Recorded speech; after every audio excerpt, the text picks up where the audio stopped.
Hai, Assalamualaikum hampa. Kali ni kami dah bawa hampa pergi jalan-jalan dekat Janda Baik. Tapi sebelum tu kita pergi makan dulu breakfast dekat kedai Lubuk Salad dekat area rumah kami je. Hampa tengoklah jalan dia sangat jam je nak ke arah pantai timur. Biasalah cuti je minggu kan. Semua pakat nak jalan-jalan, spend time dengan family. Ah, tapi itulah kena banyak sabar lah sebab jalan sangat jam ya. Kita santai-santai je sambil ngadak jam sambil dah tengok kiri kanan pokok hijau-hijau kan. Okey, sekarang kita memasuki sepadan negeri Pahang Darul Makmur. Kita akan melalui terowong Genting Sepah. Okey, ni dah sampai. Setelah sejam, hampir sejam lah perjalanan, kami sampai di Riverside Janda Baik.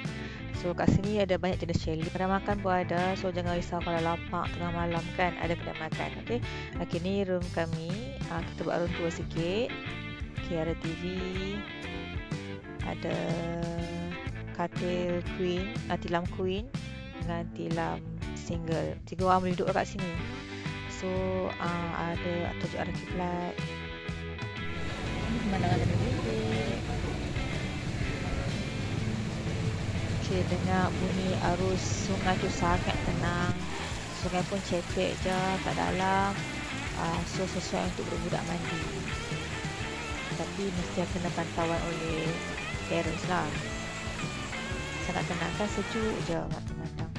Okey, tepi sungai ada tempat duduk, ada kafe. So bila duduk-duduk santai-santai sambil menikmati makanan. Parking pun apa jangan risau sebab banyak je parking motor, ada tempat parking kereta, dah boleh je pergi mana-mana. Okey, setakat ni saja perkongsian kami untuk kali ini. Harap hampa suka. Jumpa lagi dalam next video. Bye bye.